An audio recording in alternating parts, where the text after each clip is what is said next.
everyone, welcome back to my channel, and if you're new here, welcome.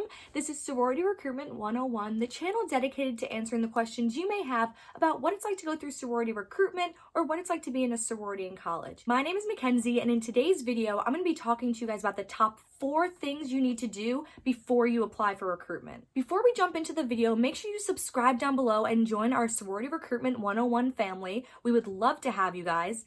And also make sure you comment down below on what you want me to talk about next. The first thing you'll need in order to apply for recruitment is a headshot. Now, some people do take new photos for this, but you can also use any senior pictures if you took those, or your school photo. Some people even use photos they posted on social media. Just make sure that they're appropriate and that they show what you look like on a day-to-day basis. The second thing you need to do before you apply for recruitment is make your resume. This is the best way for sororities to get to know you, get to know what you like to do, and what you've been involved in throughout your childhood. Your sorority recruitment resume isn't a typical resume that you would use to apply to a job with. It's more of a social resume. Listed on this resume could be the clubs you were involved in, the sports teams you were part of, and all of the hobbies you had growing up. I'm definitely going to get more in depth about what you need to include on your resume in a future video, so again, make sure you subscribe down below. The third thing you need to do before applying for sorority recruitment is to clean up your social media. Think about it this way: if you don't want your future employer or your grandmother to see it, you should take it down. Your social media is a big way sororities can see what you're up to in your free time and what you like to do with your friends,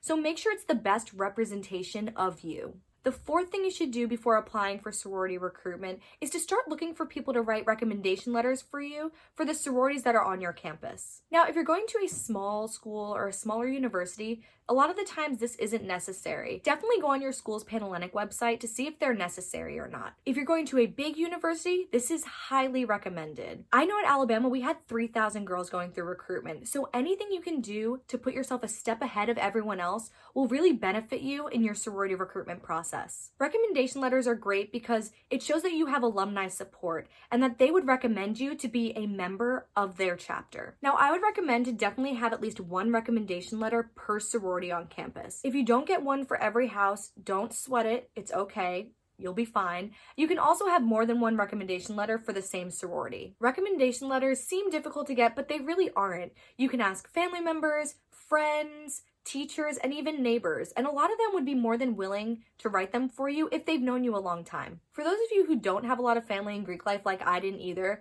I'm going to make a video in the next coming weeks to tell you exactly how to get recommendation letters if you don't really know that many people involved in Greek life. Now, recommendation letters are not due by the time you apply for recruitment. A lot of them are at a later date, and you can go to your school's Panhellenic website to find out what exact date all of your recommendation letters need to be in by. It's just good to get started finding people to write you letters as early as you can. That way you have them secured and ready to send to the sororities. All right, you guys, so that's my top 4 things you need to do before you apply for sorority recruitment. If you have any questions about what I talked about in today's video or any of my previous videos, please comment them down below. You can also DM me on social media and I will link those in the description box below. Thank you so much for watching, and I will see you guys in the next video.